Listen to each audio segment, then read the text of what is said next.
স্বাধীন ফিলিস্তিন রাষ্ট্রের স্বীকৃতি দিল যুক্তরাজ্য, কানাডা, অস্ট্রেলিয়া ও Portugal. Israeli and Palestinian deserve to live in peace, to try to rebuild their lives free from violence and suffering. স্বাগত জানালো হামাস, অযৌক্তিক আখ্যা দিয়ে প্রত্যাখ্যান ইসরায়েলের। ফিলিস্তিনের চূড়ান্ত স্বাধীনতার জন্য পাড়ি দিতে হবে আরও পথ, বললেন পররাষ্ট্র উপদেষ্টা। ঐতিহাসিক কূটনৈতিক বিজয় হিসেবে দেখছেন বিশ্লেষকরা। কূটনৈতিক দিক থেকে বা নৈতিক দিক থেকে আমি মনে করি যে প্যালেস্টাইনিয়ানদের জন্য এটি একটি বিজয়। একটি স্টেপ তো বটে, তবে আরো বেশ খানিকটা পথ আমাদেরকে হাঁটতে হবে। জাতিসংঘের ৮০তম অধিবেশনে যোগ দিতে যুক্তরাষ্ট্রের পথে প্রধান উপদেষ্টা, সাথে আছেন বিএনপি, জামাত ও এনসিপির ৬ নেতা। বিশ্ব নেতাদের সামনে তুলে ধরবেন সরকারের এজেন্ডা। ভোর থেকে রাজধানীতে তুমুল বৃষ্টি, কাজে বের হয়ে নাকাল নগরবাসী। সড়কে যানবাহন কম, অতিরিক্ত ভাড়া আদায়ের অভিযোগ। বিভিন্ন দাবিতে উত্তরের ৩ জেলায় বাস ধর্মঘট। ঢাকা ছাড়াও চট্টগ্রাম রুটে বন্ধ যান চলাচল, ভোগান্তিতে যাত্রীরা।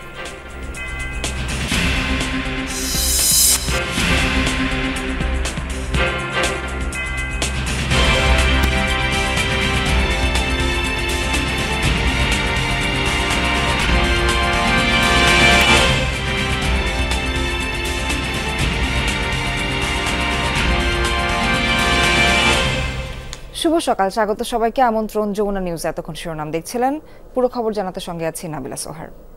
প্রভাবশালী ৩ দেশ যুক্তরাজ্য, কানাডা ও অস্ট্রেলিয়ার পর একই দিন স্বাধীন রাষ্ট্র হিসেবে ফিলিস্তিনকে স্বীকৃতি দিল পর্তুগাল।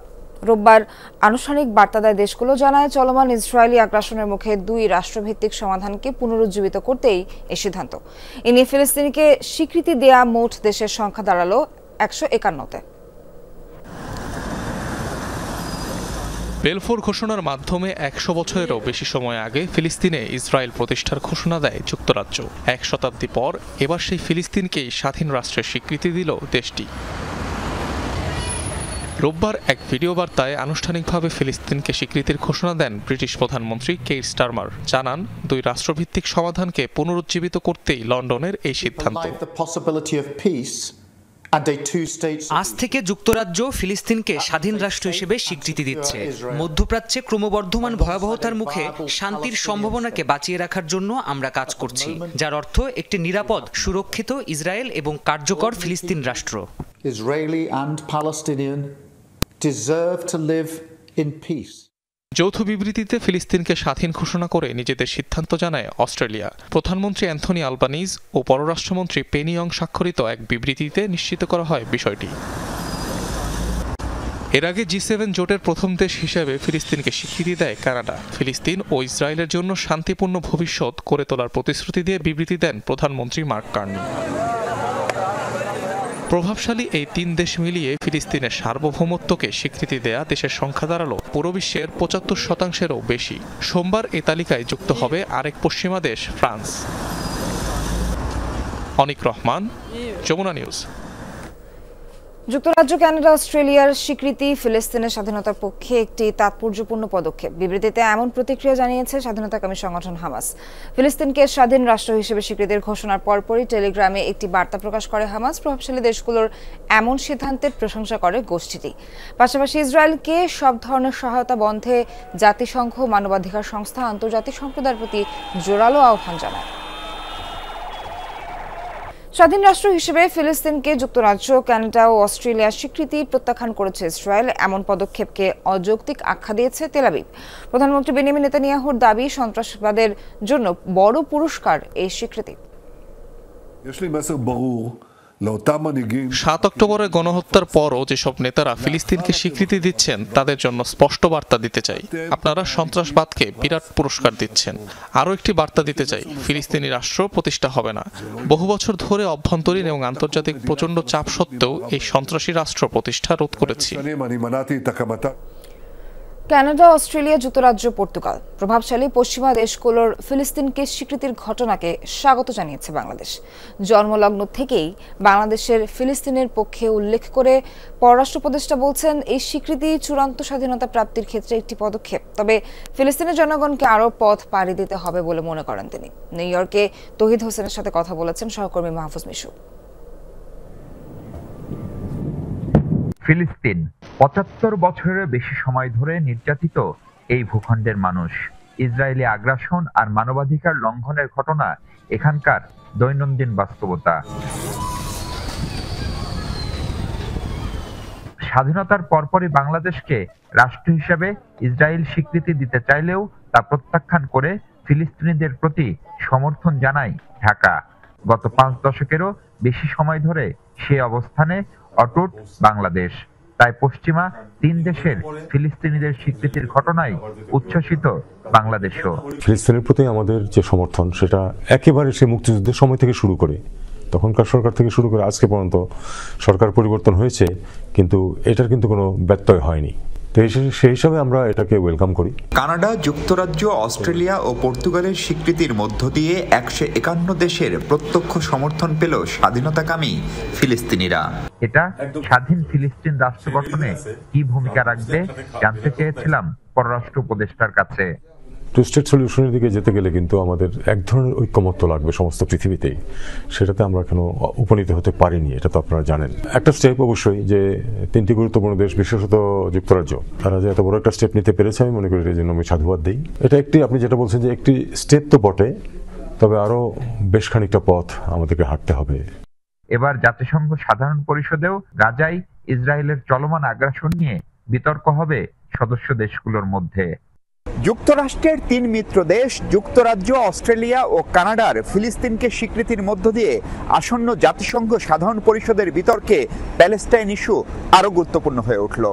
এর মধ্য দিয়ে নতুন করে বাড়তি চাপে পড়বে ইসরায়েল সরকার। তবে এখনই যে সংকটের চূড়ান্ত সমাধান হচ্ছে না, তা বোধ করি বলার অপেক্ষা রাখে না। মাহফুজ মিশু, যমুনা নিউজ, জাতিসংঘ সদর দপ্তর, নিউ ইয়র্ক, যুক্তরাষ্ট্র। G7ভুক্ত দেশগুলো রাষ্ট্র হিসেবে স্বীকৃতি দেওয়ার কতটা লাভবান হলো ফিলিস্তিনবাসী? গণহত্যার দখল কি থামবে? কূটনৈতিক অঙ্গনে দেশটির পক্ষের পাল্লা আরেকটু ভারী হলো কি? এসব প্রশ্ন এখন জনমনে। বিশ্লেষকরা বলছেন, এটি ফিলিস্তিনিদের জন্য কূটনৈতিক বিজয়। এই স্বীকৃতিতে ফিলিস্তিনের পক্ষে যুক্তরাষ্ট্রের উপর আন্তর্জাতিক চাপকে আরও জোরালো করবে। বিস্তারিত তানভীর সিদ্দিক টিপুর রিপোর্টে। ১৪০টিরও বেশি দেশের পক্ষ থেকে এলো ফিলিস্তিনকে স্বাধীন রাষ্ট্র হিসেবে স্বীকৃতি। যুক্তরাজ্য, কানাডা ও অস্ট্রেলিয়ার মতো উন্নত দেশ এই তালিকাকে আরও সমৃদ্ধ করেছে। G7ভুক্ত কোনো দেশের স্বীকৃতিও এবারই প্রথম। এটিকে ফিলিস্তিনবাসীদের কূটনৈতিক বিজয় হিসেবে দেখছেন বিশ্লেষকরা। বলছেন, যুক্তরাষ্ট্রের উপর চাপ বাড়াবে এই সিদ্ধান্ত। ইসরায়েলের আচরণের প্রতি এক প্রকার ঘৃণা প্রদর্শন হিসেবে দেখছেন তারা।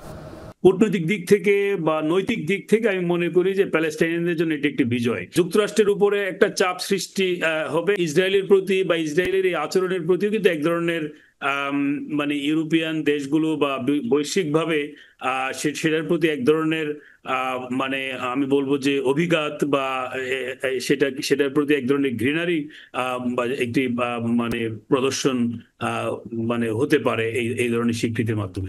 বিশ্লেষকরা বলছেন, ফিলিস্তিনের প্রতি বৈশ্বিক সমর্থন আরও বাড়তে পারে সামনের দিনগুলোতে। বৈশ্বিক স্বীকৃতির লড়াই করতে শক্তি যোগাবে ফিলিস্তিনবাসীদের, এমনটাও মনে করেন তারা। তবে এর পেছনে দেশগুলোর ভিন্ন কোনো রাজনৈতিক উদ্দেশ্য আছে কিনা সে বিষয়েও আছে প্রশ্ন। তাদের সংগ্রামটা তো চলছে, এবং সেই সংগ্রামের জায়গাতে আমি মনে করি যত বেশি বিভিন্ন রাষ্ট্রের বা মানুষের সমর্থন আসবে, তত বেশি তাদের এই সংগ্রামটা চালিয়ে যাওয়ার একটা বড় একটা অনুপ্রেরণা তারা পাবে। প্যালেস্টাইনকে স্বীকৃতি দিল, বাট তাদের অ্যাক্টিভিটিস আবার ইসরায়েলের পক্ষে গেল, ফিলিস্তিনিদের বিপক্ষে গেল, সেক্ষেত্রে তো আমাদের কোনো লাভ হবে না। সো স্বীকৃতি দিয়েছে, it's good step forward towards successful two state solution.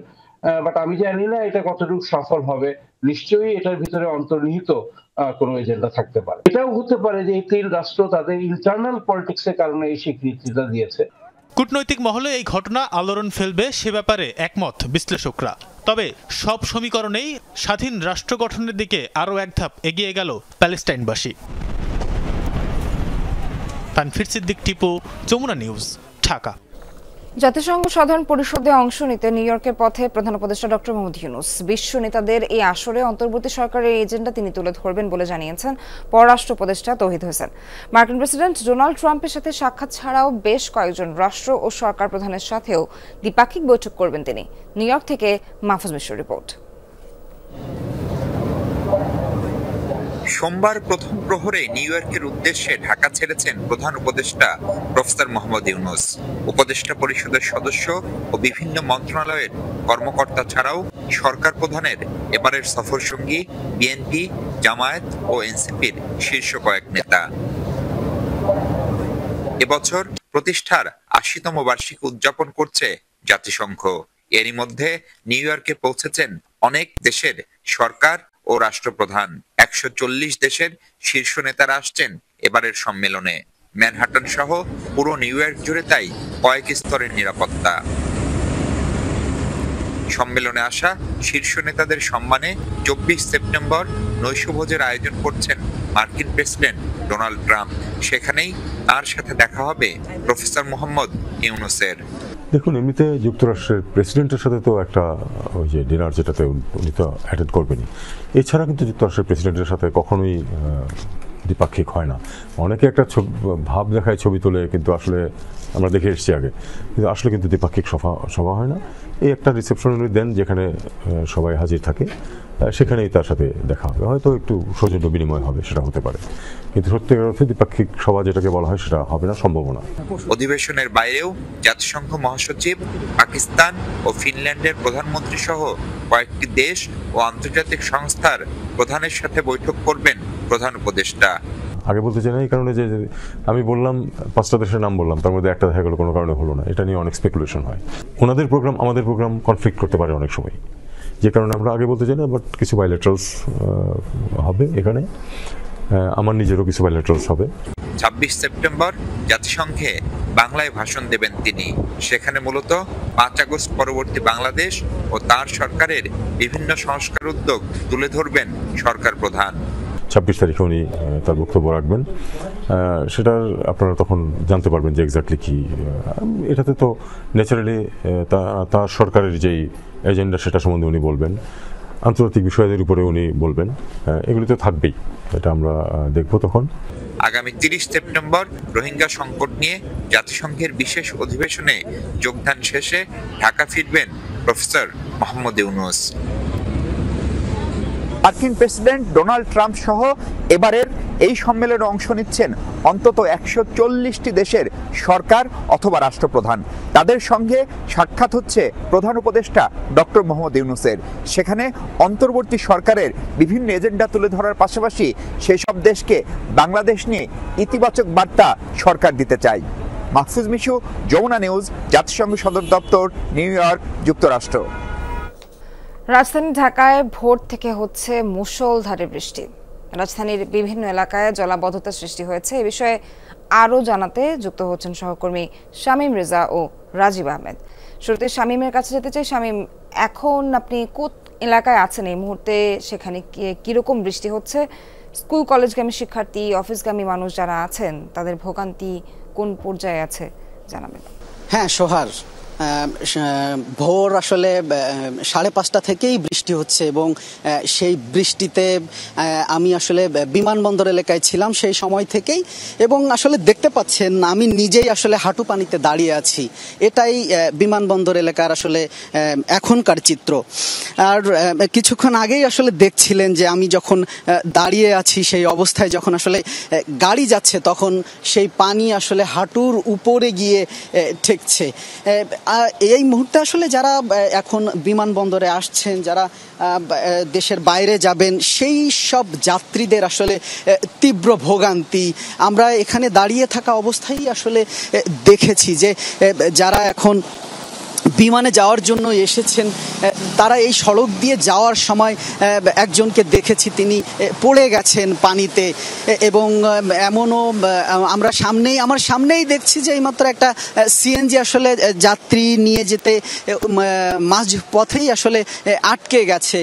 সেই দৃশ্য অবশ্য আমার ক্যামেরাতে দেখানো যাচ্ছে না, কারণ আসলে আমি যে জায়গাটায় যে স্থানে অবস্থান করছি সেখানে আসলে আমাদের গাড়ি নিয়ে আসা সম্ভব হচ্ছে না আর যেহেতু আমাদের ক্যামেরা পানির একটু প্রবলেম আছে কারণেই এদিকে আসতে পারছে না।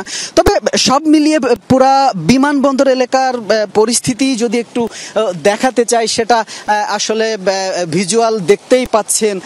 প্রত্যেকটা গাড়ি এখান দিয়ে যেভাবে ঝুঁকি নিয়ে পার হচ্ছে, এবং আমরা কয়েকজন যাত্রীর সাথেও কথা বলেছিলাম, তারাও আসলে বলছিলেন যে এই সমস্যা আসলে দীর্ঘদিনের, এই ভোগান্তি আসলে দীর্ঘদিনের ভোগান্তি। এই মুহূর্তে আসলে দেখতে পাচ্ছেন যে আমি আসলে খুবই খারাপ অবস্থায় এখানে। আর যারা আসলে দেশের বাইরে যাচ্ছেন তারা এই ভোগান্তি মাথায় নিয়েই আসলে বাইরে যাচ্ছেন। তারাও বলছিলেন যে দীর্ঘ সময় ধরে আসলে এই যে জলাবদ্ধতার ভোগান্তি আন্তর্জাতিক বিমানবন্দর এলাকায়, এই ভোগান্তি থেকে আসলে দ্রুত উত্তরণের জন্য তারা সরকারের আশু পদক্ষেপ কামনা করছিলেন, এবং এই ভোগান্তি থেকে আসলে দ্রুত কিভাবে আশু মুক্তি লাভ করা যায় সেই দাবি আসলে যাত্রীরা জানাচ্ছিলেন। সোহার, শামীম, আপনি থাকেন, আপনাকে অনেক ধন্যবাদ। দর্শক, কারণ বাজার এলাকায় আমাদের আরেক সহকর্মী রাজীব আহমেদ আছেন যুক্ত আমাদের সঙ্গে। রাজীব, বৃষ্টি হলেই তো রাজধানীর বিভিন্ন স্থানে জলাবদ্ধতা হয়, আজকে তো ভয়ঙ্কর অবস্থা যতটুকু আমি জানি। আপনি জানান যে হাতিঝিল এলাকায় এখন কি অবস্থা দেখছেন আপনি, বৃষ্টি এখন কেমন হচ্ছে? সোহার, বৃষ্টি শুরু হওয়ার পর থেকে ভোর থেকেই আমরা ঢাকা শহরের কয়েকটি পয়েন্টে আমরা ঘুরে দেখেছি যে কী অবস্থা। আমরা প্রায় সব জায়গায় জলাবদ্ধতার একটা পরিস্থিতি দেখেছি, যে নগরবাসীতে যারা বাসা থেকে বের হচ্ছেন জলাবদ্ধতার কারণে তারা বের হতে পারছেন না। যারা নিম্ন মধ্যবিত্ত লোক আছে তারা যে অফিসগামী আছে তারা অফিস যেতে তাদের সমস্যায় পড়তে হচ্ছে। এবং আমরা বিশেষ করে কারণ বাজারের এই দিকে আমরা যেটা দেখলাম যে যারা কারণ বাজারের যে সকালবেলা যে মাছের বাজার গড়ে ওঠে, সেই বাজারও কিন্তু আজকে গড়ে উঠতে পারেনি, কারণ এই এলাকা পুরো আপনার হাতিরঝিল মোড় থেকে কারণ বাজারের এই রাস্তাটা পুরোটা জলাবদ্ধতায় তলিয়ে যায়।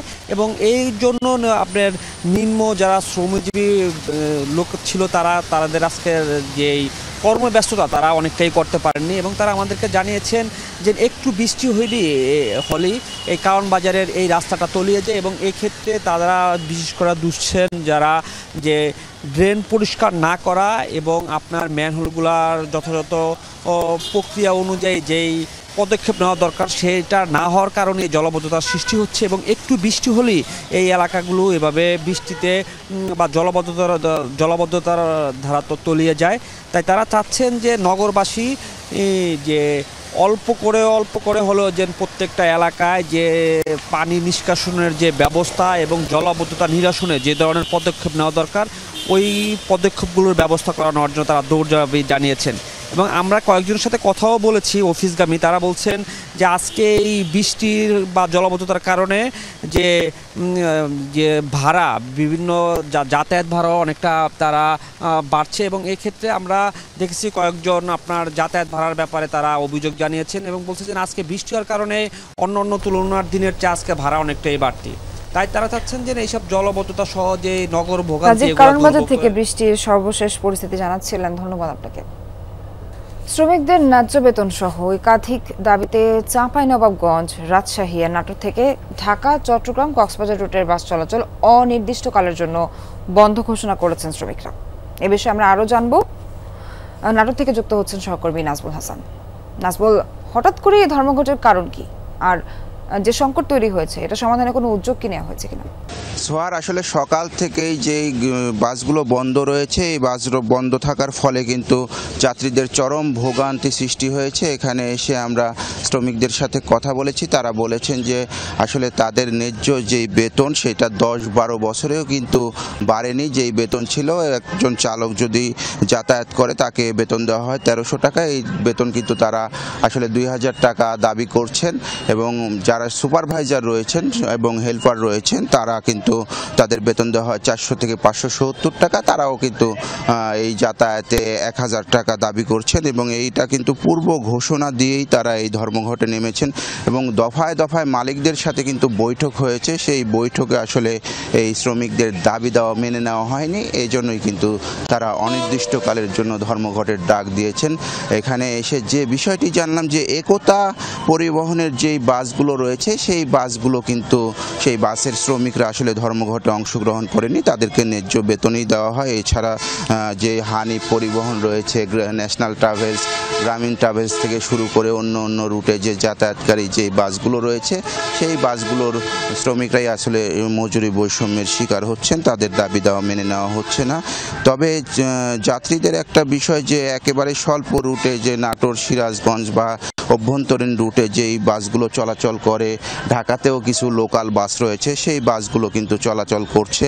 যাত্রীরা যাদের খুবই প্রয়োজন তারা এই যে ভেঙে ভেঙে আসলে তাদের গন্তব্যে পৌঁছেছেন। আমরা কয়েকজন যাত্রীর সাথে কথা বলেছি, পূর্ব নির্ধারিত ধর্মঘট হলেও কিন্তু তারা এই বিষয়টি জানতেন না। অনেক যাত্রী এসে কাউন্টারে বাসের জন্য অপেক্ষা করছেন, যাদের জরুরি প্রয়োজনে আসলে ঢাকা যেতে হবে বা চট্টগ্রাম, কক্সবাজার যেতে হবে, সেই যাত্রীগুলো আসলে চরম ভোগান্তিতে পড়েছেন এবং যাত্রীরা প্রত্যাশা করছেন যে দ্রুতই বাস মালিক সমিতির সাথে আলোচনা হবে এবং এই ধর্মঘট প্রত্যাহার হবে। মাঝে মধ্যেই কিন্তু এই ধর্মঘটের ডাক দেন শ্রমিকরা। চলতি বছরের শুরুর দিকেও, চলতি মাসের শুরুর দিকেও এই ধর্মঘট হয়েছিল, তখন কিন্তু মালিকরা আশ্বাস দিয়েছিলেন, সেই আশ্বাসে তারা ধর্মঘট তুলে নিয়েছিলেন। তো সবাই প্রত্যাশা করছেন যে দ্রুতই এই সমস্যার সমাধান হবে। সোয়ার জি, ধন্যবাদ আপনাকে। নাটোর থেকে সবশেষ জানাচ্ছিলেন। দর্শক, চাঁপাইনবাবগঞ্জ থেকে এই বিষয়ে আরো জানাবেন সহকর্মী মনোয়ার হোসেন জুয়েল। ধর্মঘট নিয়ে কি বলছেন সেখানকার বাস শ্রমিক মালিকরা? সাধারণ মানুষের যাতায়াতে তো নিশ্চয়ই অনেক ভোগান্তি হচ্ছে, কি পরিস্থিতি সেখানে জানাবেন? সোহার, চাঁপাইনবাবগঞ্জে যে বাস ধর্মঘটের যে বিষয়টি রয়েছে, বিশেষ করে দূরপাল্লার যে বাস ঢাকাগামী যাত্রীরা কিন্তু ভোগান্তিতেই রয়েছেন। সাধারণত চাঁপাইনবাবগঞ্জ থেকে সকালবেলায় সেরকম একটা যাত্রী হয় না, যাত্রীটা হয় সাধারণত আপনার রাতের বেলা। তো এখন আমি ঢাকা বাস স্ট্যান্ড চাঁপাইনবাবগঞ্জে অবস্থান করছি, এখানে কিন্তু সেরকম যাত্রীও নাই এবং গাড়িও অপেক্ষা করছে না। তবে সব দূরপাল্লার অন্যান্য সকল পরিবহন বন্ধ থাকলেও এখন কিন্তু একতা নামে একটি পরিবহন রয়েছে, যে পরিবহনটি কিন্তু চলাচল করছে। মূলত এখানকার শ্রমিকরা বা স্টাফরা যারা যেটি বলছিলেন সেটি হচ্ছে যে এই চাঁপাইনবাবগঞ্জ, রাজশাহী, নাটোরে তাদের যে বেতন কাঠামো সেটাতে তাদের মধ্যে বৈষম্য রয়েছে অন্যান্য প্রতিষ্ঠানের তুলনায়। যেমন একজন ড্রাইভার এক ট্রিপে তাদের যে ভাড়া চাচ্ছিলেন সেটি হতে পারে বেতন, সেটি হচ্ছে যে 2200 টাকা বৃদ্ধি করতে বলছেন, কারণ এখন তাদের সেক্ষেত্রে 1350 টাকা প্রদান করা হয়। এই সমস্ত অনেক বৈষম্য নিয়েই বা তাদের যে 9 দফা দাবির কথা বলছিলেন শ্রমিক সংগঠনগুলো, তারা কিন্তু এটা নিয়ে কাজ করছেন এবং এই বিষয়গুলো নিয়ে কিন্তু মালিক পক্ষের সাথে শ্রমিক সংগঠনের নেতৃবৃন্দের বসার কথা ছিল, কিন্তু সেটা কিন্তু ভেস্তে গেছে। এই ভেস্তে যাওয়ার কারণে কিন্তু এখন পর্যন্ত নিশ্চিত নয় যে তারা এই ধরনের কর্মকাণ্ড মানে কতক্ষণ তারা চালিয়ে যাবেন এবং কি ধরনের তারা সামনে যে ধরনের সমস্যাগুলো আছে সেটা সমাধান তারা কিভাবে করবেন, এটা এখনো অনিশ্চয়তার মধ্যে রয়েছে। কোনো পক্ষই কিন্তু এখন পর্যন্ত আলোচনার মাধ্যমে বা সমঝোতার মাধ্যমে কোনো সমাধান আনতে পারেনি। সোহার, জুয়েল, আপনাকে ধন্যবাদ। নিম্নকক্ষে পিআর নিয়ে রাজনৈতিক দলগুলোর সাথে ঐকমত্য কমিশনে কোনো আলোচনা হয়নি। এমনকি সংবিধান সংস্কার কিংবা নির্বাচন সংস্কার কমিশনও নিম্নকক্ষে পিআর নিয়ে কোনো প্রস্তাব করেনি। ঐকমত্য কমিশনের বৈঠকে আলোচনায় অংশ নেয় দুটি দল, এ তথ্য জানিয়েছে। তবে তারা বলছেন বিএনপি নোট অফ ডিসেন্ট দিলেও উচ্চকক্ষে পিআর এর পক্ষে কমিশন। তাই জামায়াতে ইসলামী সহ 7 দলের নিম্নকক্ষে পিআর এর দাবি এবং আন্দোলনকে নির্বাচন ঘিরে রাজনৈতিক উদ্দেশ্য পূরণের হাতিয়ার হিসেবে দেখছেন বিশ্লেষকরা। লাভলি বিথি জানাচ্ছে বিস্তারিত। সংবিধান ও নির্বাচনী সংস্কার সহ রাষ্ট্র ব্যবস্থার পরিবর্তনে দীর্ঘ 7 মাস ধরে রাজনৈতিক দলগুলোর সাথে চলছে জাতীয় ঐকমত্য কমিশনের আলোচনা। এই আলোচনায় গুরুত্ব পেয়েছে উচ্চকক্ষে পিআর পদ্ধতি বা জাতীয় নির্বাচনে প্রাপ্ত ভোটের ভিত্তিতে সংখ্যানুপাতিক প্রতিনিধিত্ব। বিএনপি সহ কয়েকটি দল ও জোটের আপত্তি থাকলেও এ নিয়ে ঐকমত্য হয়েছে কমিশনে, কিন্তু আলোচনায় ছিল না নিম্নকক্ষে পিআরের প্রস্তাব। সংবিধান সংস্কার, নির্বাচন সংস্কার কমিশনের প্রস্তাবেও ছিল না এর সুপারিশ। উচ্চকক্ষে পিআর নিয়ে কেউ আলোচনা করেছেন, কিন্তু আমরা এই আলোচনার মধ্যে নাই এই কারণে আমরা দ্বিকক্ষেরই বিরুদ্ধে, এই হচ্ছে ব্যাপার। কিন্তু নিম্নপক্ষ পিআর নিয়ে কোনো আলোচনার এজেন্ডায় এই সংস্কার কমিশন আনেনি। এই মুহূর্তে পার্লামেন্টের নিম্নকক্ষ পিআর, এটা আমরা রাজনৈতিকভাবেও আমাদের রাজনৈতিক দলগুলো বা জনগণ প্রস্তুত না, মনস্তাত্ত্বিকভাবেও আমাদের কোনো প্রস্তুতি নেই। এখানে গভর্নমেন্টে এমন একটা ইনস্টেবিলিটি তৈরি হওয়ার পসিবিলিটি থাকে যে সরকার বারবার ভাঙা করার মধ্য দিয়ে যাবে। আপনার এলাকার এমপিকে, সেই এমপিকে আপনি নিজে সিলেক্ট করছেন না, এই জিনিসপত্রগুলো বিচার বিবেচনা করে পিআরকে রাখা হয়নি। এই যে ইনস্টেবিলিটির ব্যাপারটা জামাত এটাকে মাথায় রাখছে না, এবং একই সাথে এই যে কনস্টিটিউয়েন্সির বিষয়টা, এটাকে কিভাবে সমাধান করা হবে জামাত এটার কোনো উত্তর দিচ্ছে না। হয়তো বিভিন্ন নির্বাচনী সমীকরণ পক্ষে বিপক্ষে, অথবা আগামী পার্লামেন্ট নির্বাচন করে হয়তো বিভিন্ন দেন দরবারে যদি কারো কোনো বিষয় থাকে, এগুলো রাজনৈতিক কৌশল হিসাবেও এটাকে দেখবার সুযোগ আছে। নির্বাচন কোন সময়ে হবে, গণতান্ত্রিক সুষ্ঠু পরিবেশে আমরা ফেরত আসতে পারবো কিনা, সেই পুরো জিনিসটা একটা জিওপার্ডির মধ্যে চলে যেতে পারে। আমি ওই ক্রাইসিসটার কথা বলছি যে জামাত আন্দোলন করছে, খুব ভালো কথা, কিন্তু জামাত নিজেকেই খুব পরিষ্কার যে সে কোথায় এসে থামবে। পিআর নিয়ে দলগুলো মুখোমুখি অবস্থান থেকে না সরলে রাজনৈতিক অনিশ্চয়তা বৃদ্ধি ও আইন শৃঙ্খলা পরিস্থিতির অবনতি হওয়ার আশঙ্কা করছেন বিশ্লেষকরা। এরকম একটা ভঙ্গুর অবস্থায় আপনি যদি বারবার ক্রাইসিসের রাস্তা তৈরি করতে থাকেন, তাহলে আমরা কোন জায়গায় গিয়ে থামবো সেই শঙ্কার কথা আমি বলছি। লাভলি বিথি, যমুনা নিউজ, ঢাকা। কার্যক্রম নিষিদ্ধ রাজনৈতিক দল আওয়ামী লীগের মিছিল করার সময় বরিশালে 4 জনকে আটক করেছে পুলিশে দিয়েছে স্থানীয়রা। রোববার রাতে নগরের নথুল্লাবাদ ফিশারি রোডের মুখে এই ঘটনা ঘটে। আটককৃতরা হলো নগরের 30 নম্বর ওয়ার্ডের জাকির হোসেন, অপু তালুকদার এবং বানারীপাড়া উপজেলার সজীব হাওলাদার ও শাহিন শেখ। মহানগর পুলিশের এয়ারপোর্ট থানার ওসি আল মামুনুল ইসলাম জানান, বরিশাল শিক্ষা বোর্ডের সামনে ঢাকা বরিশাল মহাসড়কে স্লোগান দিতে দিতে কয়েকজন একটি মশাল মিছিল বের করে। পরে মিছিল অংশগ্রহণকারী 4 জনকে আটক করে মারধর করেন বিক্ষুব্ধ জনতা। আটককৃতদের ব্যাপারে খোঁজ খবর নেওয়া হচ্ছে বলে জানান আল মামুনুল ইসলাম। শিক্ষক লাঞ্ছনাকারীদের শান্তি ও পোষ্য কোটা বলে পরিচিত প্রাতিষ্ঠানিক সুবিধা পুনর্বহালের দাবিতে অনির্দিষ্টকালের জন্য ক্লাস পরীক্ষা বন্ধের ঘোষণা দিয়েছেন রাজশাহী বিশ্ববিদ্যালয়ের শিক্ষক কর্মকর্তা কর্মচারীরা। এই বিষয়ে আরও জানাতে যুক্ত হচ্ছেন সহকর্মী তারেক মাহমুদ। তারেক, শিক্ষক কর্মকর্তা কর্মচারীদের ক্লাস পরীক্ষা বন্ধ কর্মসূচি কি এখনো চলছে? সিন্ডিকেট সভার সিদ্ধান্ত নিয়ে শিক্ষক শিক্ষার্থীদের প্রতিক্রিয়া কি? সোহার, ক্লাস পরীক্ষা যে বন্ধ কার্যক্রম সেটি কিন্তু চলছে, এবং সকাল থেকে কর্মকর্তা কর্মচারীদের যে কমপ্লিট শাটডাউন সেটিও চলছে। এবং সিন্ডিকেট সভার পরে শিক্ষার্থীদের যে বিষয়টি আমি শুনেছি, শিক্ষার্থীরা যেটি চান সেটি হচ্ছে যে তারা এই কোটা পুনর্বহালের প্রতিবাদে তারা বলছেন যে স্থগিত নয়, একদম বাতিল চান এই পোষ্য কোটা পুনর্বহাল। এবং সেই সাথে সাথে তারা যে সঠিক সময়ে যে রাষ্ট্র নির্বাচন 25 তারিখে সেটি তারা চান। এবং এখন পর্যন্ত কোনো পক্ষ থেকে বলা হচ্ছে, এখন যেহেতু দুর্গাপূজার সময় কিন্তু খুবই ঘনিয়ে এসেছে, তো সেক্ষেত্রে কেউ কিন্তু নির্বাচন পেছানোরও দাবি করছেন। আমি গতকালকে থেকে কয়েকজন শিক্ষার্থীদের সাথে কথা বলে 2-1টি প্যানেল কিন্তু এই প্রস্তাবটি তারা জানিয়েছেন। এবং আরেকটি বিষয় বলে রাখি যে সকাল থেকে যেমন কমপ্লিট শাটডাউন চলছে রাজশাহী বিশ্ববিদ্যালয়ে, এবং অনির্দিষ্টকালের যে কমপ্লিট শাটডাউন সেটি রাজশাহী বিশ্ববিদ্যালয়ের কর্মকর্তা কর্মচারীরা পালন করছে। এবং শিক্ষক লাঞ্ছনাকারীদের শাস্তি এবং পোষ্য কোটা যে বলে বিবেচিত প্রাতিষ্ঠানিক সুযোগ সুবিধা পুনর্বহালের দাবিতে তারা এই কর্মসূচি পালন করছে। এবং অন্যদিকে আমি দেখেছি যে শিক্ষক লাঞ্ছনার অভিযোগ তুলে অনির্দিষ্টকালের জন্য ক্লাস পরীক্ষা না নেওয়ার ঘোষণা গতকাল পরশুদিন রাতে কিন্তু জাতীয়তাবাদী শিক্ষক ফোরামের পক্ষ থেকে দেওয়া হয়েছিল। এছাড়া শিক্ষকদের পক্ষ থেকে পৃথকভাবে 2টি মানববন্ধন কর্মসূচির যে কার্যক্রম সেটি করা হবে আমরা জানতে পেরেছি। এবং বেলা 11টায় শিক্ষকরা মানববন্ধন করবেন এই রাজশাহী বিশ্ববিদ্যালয়ের, আমি যেখানে দাঁড়িয়ে রয়েছি, প্যারিস রোডে। এবং এখন পর্যন্ত শিক্ষার্থীরা বলছেন যে পোষ্য কোটা পুনর্বহাল সেটি একদমই স্থগিত নয়, একদমই বাতিল করতে হবে। এবং সেই সাথে সাথে তারা রাষ্ট্রের যে সঠিক সময়ের নির্বাচন। বুঝতে পেরেছি তারিক, ধন্যবাদ আপনাকে। নাগরিক জীবনে স্বাচ্ছন্দ্য আনতে যে মেট্রো রেল তার নিচে এখন মাথার গোঁজার ঠাঁই হয়েছে ছিন্নমূল মানুষের। দিনের আলোয় যা কেবলই অসহায় মানুষের আশ্রয়স্থল, রাতের আধারে তাই রূপ নেয় অপরাধের আখড়ায়। মাদক সেবন থেকে শুরু করে চুরি, ছিনতাইয়ের মতো ঘটনা এখন নিত্যনৈমিত্তিক।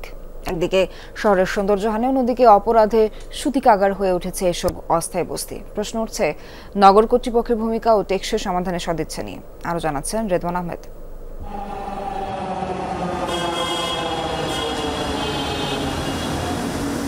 মেট্রো রেল যে অবকাঠামোকে আধুনিক ঢাকার প্রতীক হিসেবে কল্পনা করা হয়েছিল, এর নিচেই গড়ে উঠেছে ছোটখাটো বস্তি। পিলারের নিচে সড়ক বিভাজনের ফাঁকা জায়গায় চাদর, পলিথিন, পুরনো কাপড় দিয়ে বানানো হয়েছে মাথা গোঁজার এসব ঠাঁই।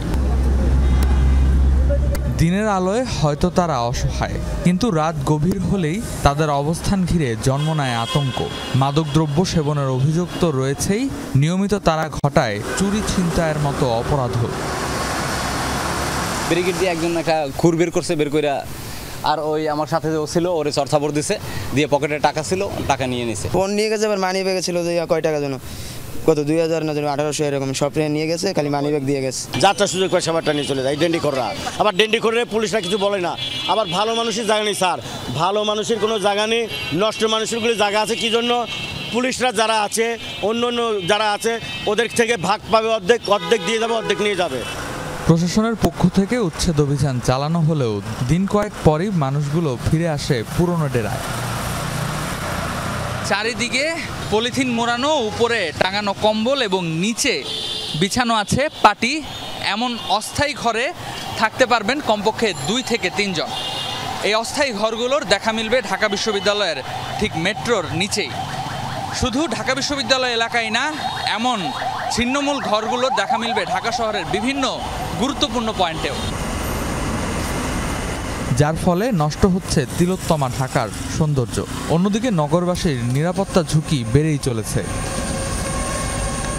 রাজধানীর বস্তিগুলোয় আশ্রিতরা বঞ্চিত শিকার, নাকি অপরাধের পেছনে বড় চালিকা শক্তি, সেই প্রশ্নই বারবার সামনে আসছে। বিশেষজ্ঞদের অভিযোগ, টেকসই পুনর্বাসন না করাই প্রশাসনের মূল ব্যর্থতা। কাগজে কিছু উদ্যোগ হয়তো হয়, কিন্তু মূল দায়িত্ব কেউ নিতে চায় না। এই ছিন্নমূল মানুষদেরকে সামনে রেখে মাদক বিক্রি করা, মাদক সেবনের জায়গা ঠিক করা, তো এই কাজগুলো তো কেউ না কেউ তাদেরকে দিয়ে পরিচালিত করছে। অপরাধ বিশেষজ্ঞদের মতে, বিদেশি দাতা সংস্থাগুলোর অর্থ লোক দেখানোর কাজে ব্যবহার করেন অনেকে, তবে অপরাধ অপকর্মের জন্য বস্তিবাসীকে পরিচালনা করে স্বার্থান্বেষী মহল। যারা নিয়েছে এই প্রজেক্টগুলো তাদের নিজেদের পকেট ভারী করার জন্য এই ধরনের উদ্যোগগুলো নিয়েছে। এই মানুষগুলোর, এই অসহায় মানুষগুলোর জীবনযাত্রাকে প্রজেক্ট আকারে উপস্থাপন করে রাষ্ট্র কিংবা বেসরকারি প্রতিষ্ঠানগুলো দেশ এবং দেশের বাইরে থেকে প্রচুর অর্থ তারা বরাদ্দ নেয়, কিন্তু এই ছিন্নমূল বা গৃহহীন মানুষের তাতে কোনো ধরনের পরিবর্তন হয় না। প্রদীপের নিচে অন্ধকারের মতন অবস্থা মেট্রো রেলের নিচে এসব অপরাধপ্রবণ এলাকার। তখন জনমনে একটাই প্রশ্ন, নগর পরিচালনার ব্যর্থতার দায়ভার নেবে কে? রেদওয়ান আহমেদ, যমুনা নিউজ, ঢাকা। গাইবান্ধার সুন্দরগঞ্জের একটি স্কুলে মাঠ থাকলেও খেলাধুলার সুযোগ থেকে বঞ্চিত শিক্ষার্থীরা। মাঠটিতে ধানের আবাদ হয়। অভিযোগ উঠেছে, ব্যক্তিগত স্বার্থের জন্য স্থানীয় এক প্রভাবশালীকে এই সুযোগ করে দিয়েছেন প্রধান শিক্ষক। এছাড়াও প্রধান শিক্ষকের বিরুদ্ধে রয়েছে বিস্তর অভিযোগ। লিখিত অভিযোগ দেওয়ার পরও ব্যবস্থা নিয়ে নেওয়া ক্ষুব্ধ স্থানীয়রা।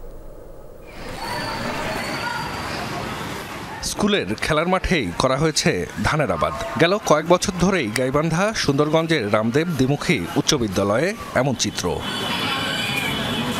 1966 সালে প্রতিষ্ঠিত স্কুলটিতে 6ষ্ঠ থেকে 10ম শ্রেণী পর্যন্ত পড়ালেখা করছে প্রায় 400 শিক্ষার্থী। পুরনো টিনশেড ভবনের উত্তর পাশে নির্মিত একতলা ভবনের সামনে 3.5 বিঘা মাঠ। অভিযোগ রয়েছে, ব্যক্তিগত লাভের আশায় প্রধান শিক্ষক মাঠটি চুক্তিতে তুলে দেন স্থানীয় প্রভাবশালী শাহিন মিয়ার হাতে। ফলে বিরতির সময় খেলাধুলা করতে না পেরে অলস সময় কাটে ছাত্রছাত্রীদের। এই মাঠে খেলতে পারি না, কারণ ধান লাগাইছে, আমাদের খেলার মতো কিছু না। টিফিনের সময় টিফিন দেয়, আমরা তো মাঠে এসে খেলাধুলা করব, আমাদের তো এইটাই অসুবিধা যে আমরা মাঠ পাচ্ছি না। আমরা অন্য মাঠে খেলতে যাই, এখানে যা অনেক কথা শোনা লাগে আমাদের। 2009 সালে যোগ দেয়া প্রধান শিক্ষক শফিকুল ইসলাম বসুনিয়ার বিরুদ্ধে নিয়োগ বাণিজ্য, চাকরির প্রলোভনে অর্থ হাতিয়ে নেয়া, শতবর্ষী গাছ কেটে বিক্রি, কর্মস্থলে অনুপস্থিতি সহ নানা অভিযোগ অভিভাবক ও স্থানীয়দের। বিগত সময়ে আত্মীয়কে ম্যানেজিং কমিটির সভাপতি বানিয়ে ইচ্ছেমতো বিদ্যালয় পরিচালনা শুরু করেন প্রধান শিক্ষক। লিখিত অভিযোগ করা হলেও কোনো ব্যবস্থা না নেয়ায় ক্ষুব্ধ এলাকাবাসী। কাউকে না অবহিত করে অনৈতিকভাবে গাছগুলো কেটে ব্যক্তিগত কাজে ব্যবহার করছে। ওনার মামাকে ম্যানেজিং কমিটিতে রাখছিল, রাখার পরে উনি সভাপতি বানানোর পরে যে নিয়োগ বাণিজ্যগুলো করছে। কম্পিউটার অপারেটর পদে যে চাকরি দেওয়ার কথা ছিল সে পদটি সে সৃষ্টি করতে পারেনি।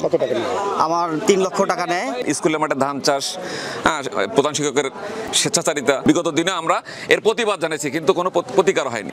অভিযোগের বিষয়ে জানতে স্কুলে গিয়েও পাওয়া যায়নি প্রধান শিক্ষক শফিকুল ইসলাম বসুনিয়াকে। ফোনেও সাড়া দেননি তিনি। যোগাযোগের চেষ্টা করেও বক্তব্য পাওয়া যায়নি প্রভাবশালী শাহিন মিয়ারও। তবে শিক্ষার্থীদের ভোগান্তির কথা স্বীকার করেছেন সহকারী প্রধান শিক্ষক। সমস্যা তো ছেলে মেয়েদের খেলাধুলার সমস্যা তো হচ্ছেই, আমাদেরও সমস্যা হচ্ছে। মাঠটা কি বন্ধক না বর্গা দেওয়া? না, এটা বন্ধক। প্রধান শিক্ষকের বিরুদ্ধে ওঠা বিভিন্ন অভিযোগের তদন্ত শুরুর কথা জানিয়েছেন উপজেলা নির্বাহী কর্মকর্তা ও মাধ্যমিক শিক্ষা কর্মকর্তা। মাঠটা যেন উন্মুক্ত থাকে এবং ছাত্রছাত্রীদের যেন শিক্ষার পরিবেশ নষ্ট না হয়, চেষ্টা করতেছে এটাকে পরবর্তী পদক্ষেপ নেওয়ার জন্য। অভিযোগের প্রেক্ষিতে আমরা তদন্তের জন্য একটি তদন্ত কমিটিও গঠন করেছি। আমাদের উপজেলা মাধ্যমিক শিক্ষা কর্মকর্তা উনি তদন্ত করে একটি প্রতিবেদন দেবেন। স্কুলের মাঠ দখলমুক্ত ও প্রধান শিক্ষকের অনিয়ম দুর্নীতির বিরুদ্ধে ব্যবস্থা নিতে বিভিন্ন কর্মসূচিও পালন করেছেন শিক্ষার্থী, অভিভাবক ও এলাকাবাসী। জাহিদ হাসান, যমুনা নিউজ।